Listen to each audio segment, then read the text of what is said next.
Winter, cold, dark, shorter days, dead plants, hibernating animals, snow, frozen rivers and lakes, a bleak, bitter time of the year. Right in the middle of this, what would we expect human beings to do? Have a big party, right? Stoke up the fire, bring in the musicians, load the table with food, uncork the kegs and bottles, break up the routine, which we typically do. But it appears this year will be different.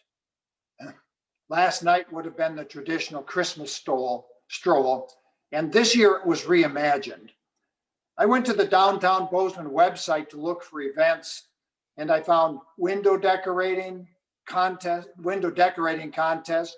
a gingerbread house contest, find the elf on the shelf, a 5K Santa run for education, and this year, bring your dog.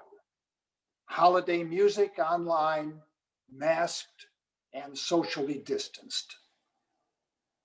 I did not see a single mention of Jesus. But this is a celebration attributed to his birth, right? Well, yes and no.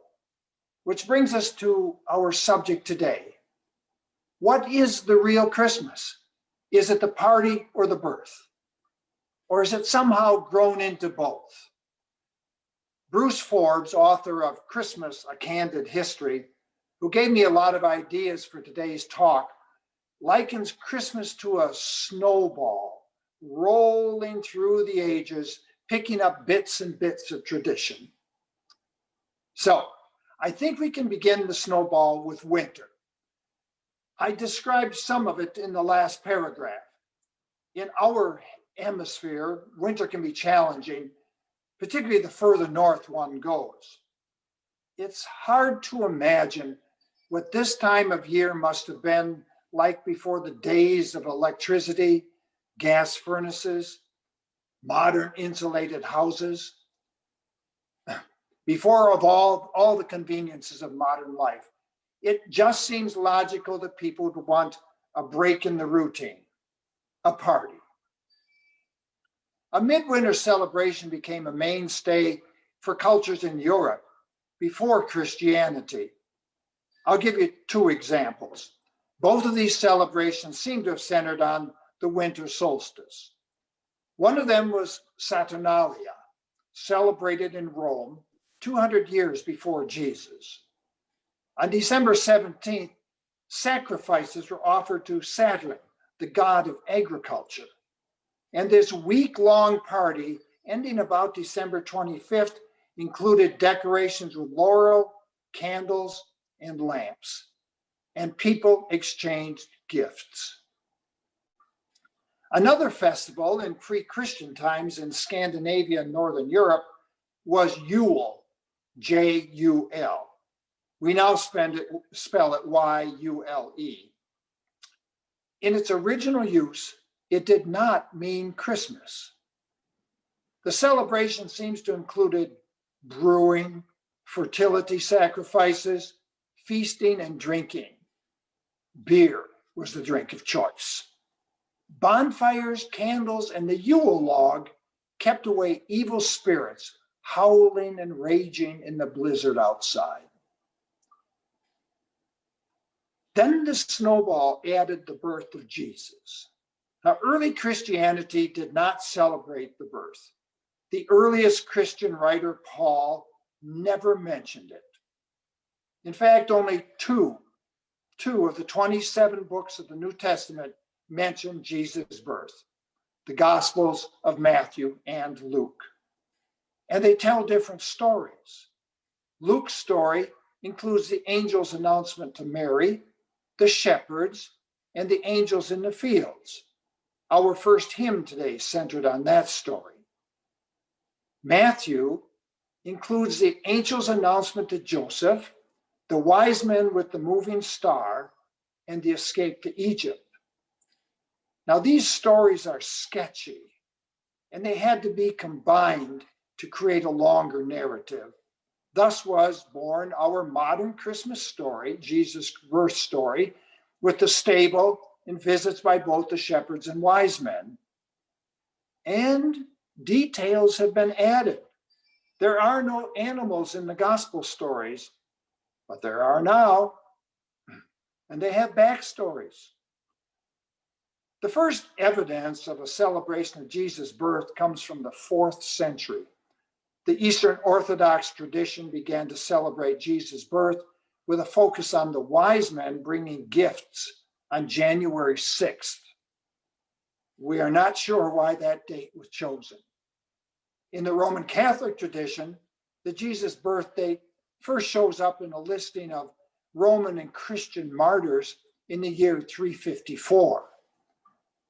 When the date of December 25th was chosen is also not clear, but it was probably established sometime before 354. And then the Eastern and Western birth traditions were combined by the mid-500s, establishing the 12 days of Christmas, December 25th to January 6th. The Christmas tree was a later addition to the growing snowball, and there are several traditional stories about the beginning of the Christmas tree. One is about Martin Luther, who, walking in the woods, was overwhelmed by the beauty of a fir tree, brought it home and decorated it, thus starting the tradition. It's probably not true, but it's German, where the tradition of the tree seems to be centered in the early 1500s. Our second hymn will celebrate that tradition with an old German song.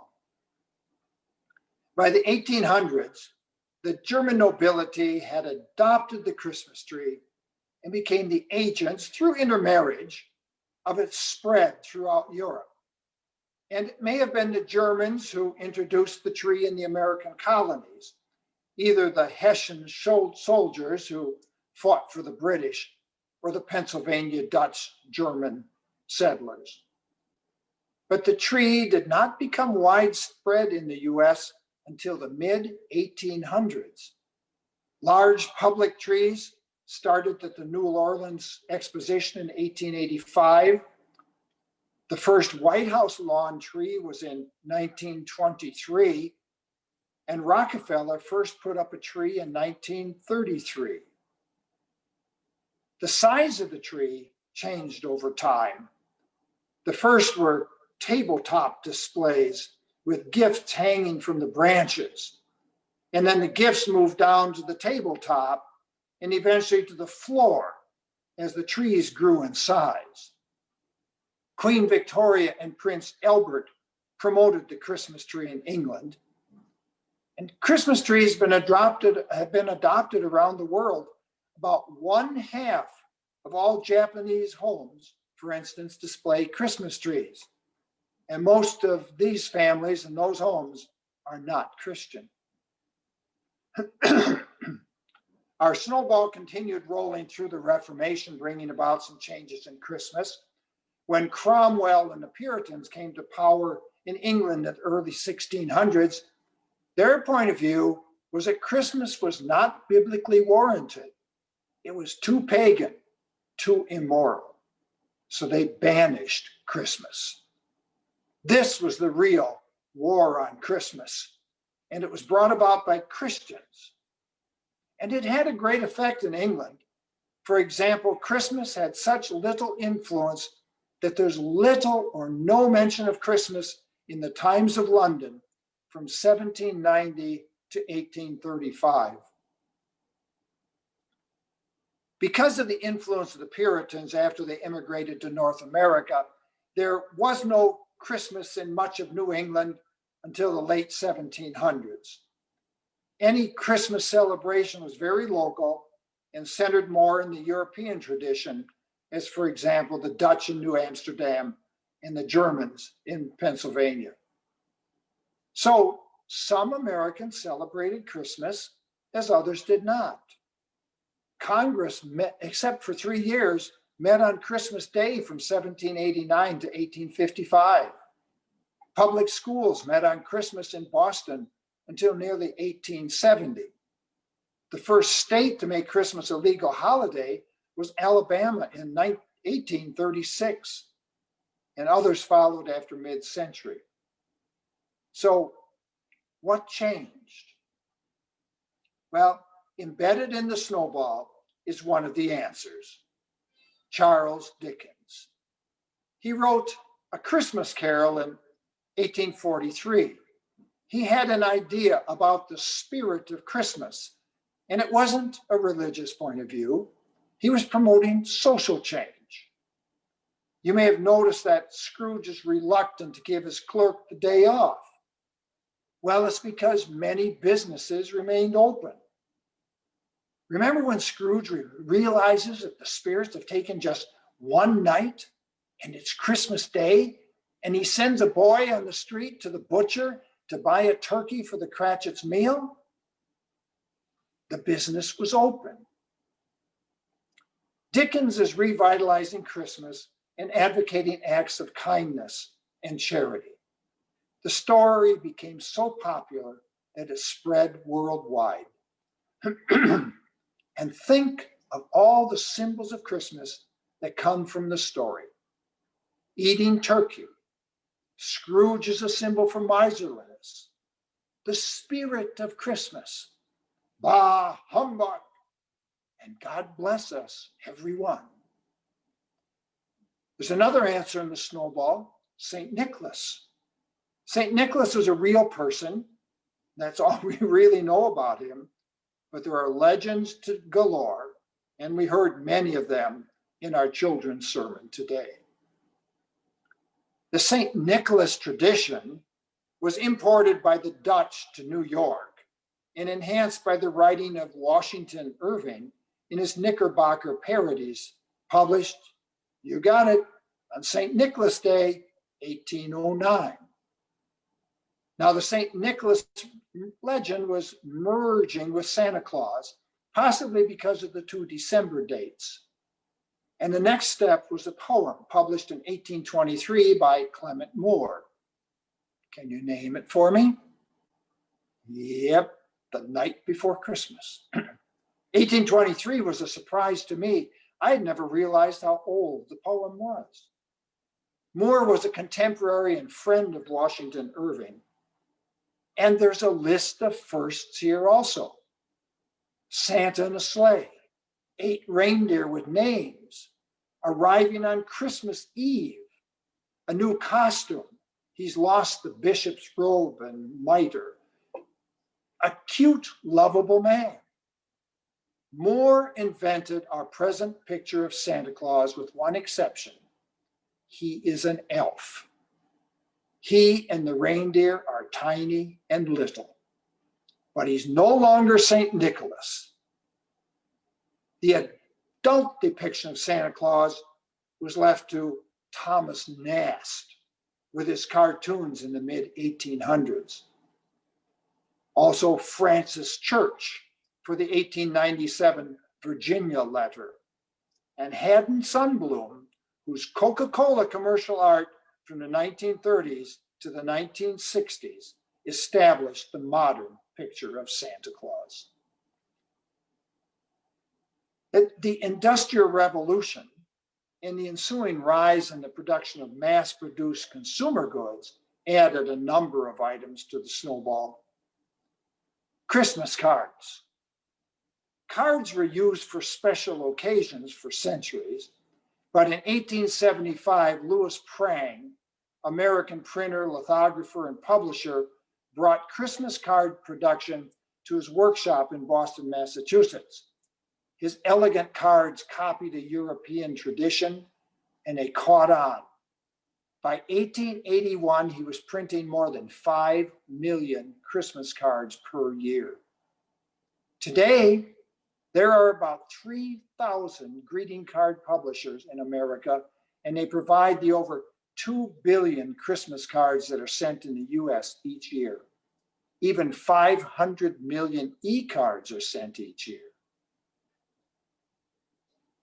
Wrapping paper. People have been wrapping presents for thousands of years. There's been a long tradition in the Far East. For example, the Japanese furoshiki the reusable wrapping cloth still in use today is a pretty faithful rendition of the version that's been around since the early 1600s.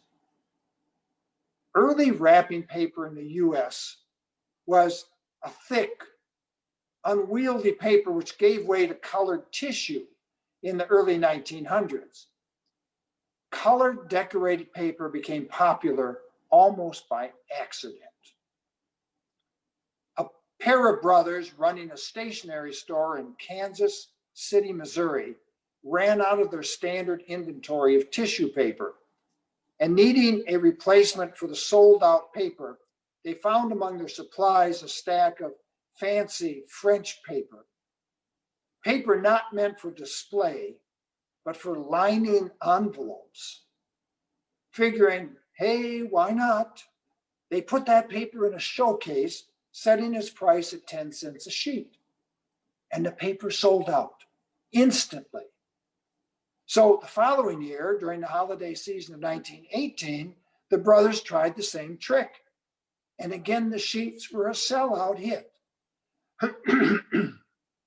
By 1919, the pair began producing and selling their own printed paper, decorated and designed for the sole purpose of wrapping gifts. And an industry was born. The brothers, Joyce and Raleigh Hall. Their store, Hallmark. According to the Wall Street Journal, gift wrapping sales in the US totaled $9.36 billion in 2010. Because of the colored dyes and lamination make recycling difficult, most of that paper ends up in trash bags headed for a landfill. And we produce 4 million pounds of it. That's over 333 million square feet, or if you want an example how big that is, that's about 5,800 NFL football fields worth of wrapping.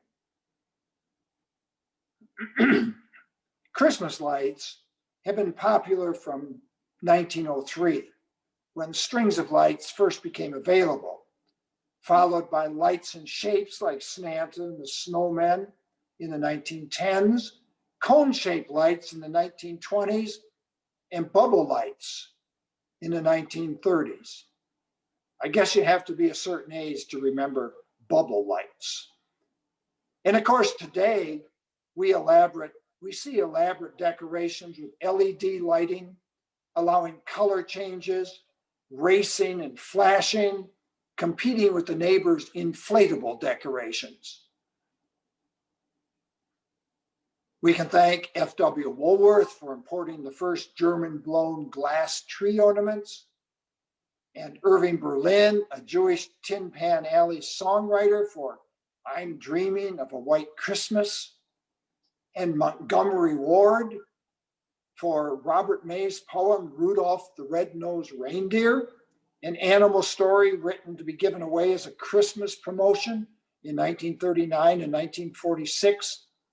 It was later set to music and recorded by Gene Autry, the Singing Cowboy.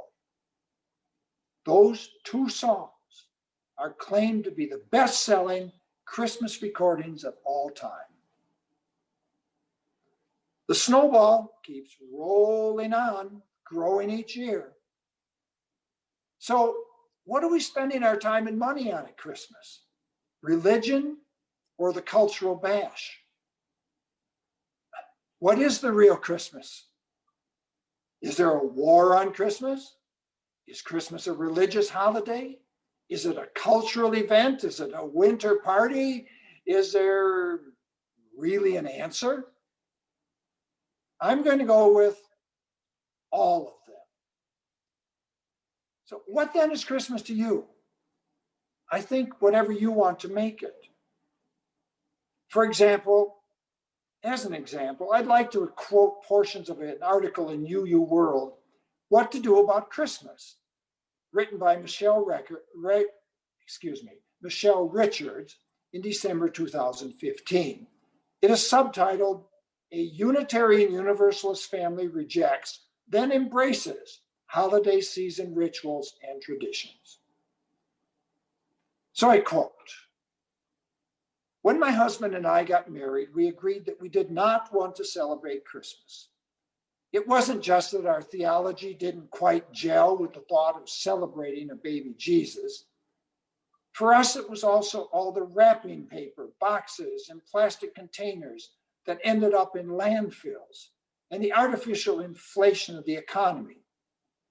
We thought of the children whose dreams of a bicycle from Santa Claus would year after year go unanswered, making them think they must have done something to be on the naughty list.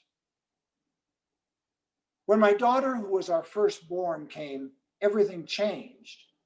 Now we were not only depriving our extended family of our presence during a special holiday, we were keeping them from showering gifts on a beloved grandchild.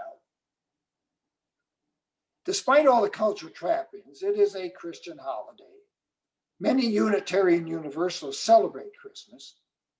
It was just our family. And for a 4-year-old, that brought on more questions. Why don't we put up a Christmas tree? Is Santa Claus real?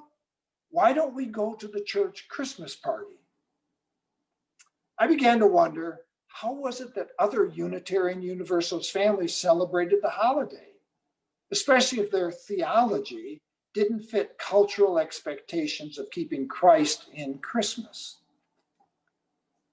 I discovered that many of the rituals of the holiday originate from pagan traditions. Most crucially, at least for us, I unearthed the importance, indeed the deep need, for many people to have rituals and traditions during this time of year. I thought of our family's ancient ancestors who came from Northern Europe, in regions where it might be dark for months at a time. For them, a celebration of the return of the light must have been sustaining. For my daughter and later our son, we found ways to celebrate the winter solstice solely by candlelight, a practice that eventually evolved into using no electricity or electronics of any kind, except for heat. We do, after all, live in northern Indiana. We decided to incorporate gift giving.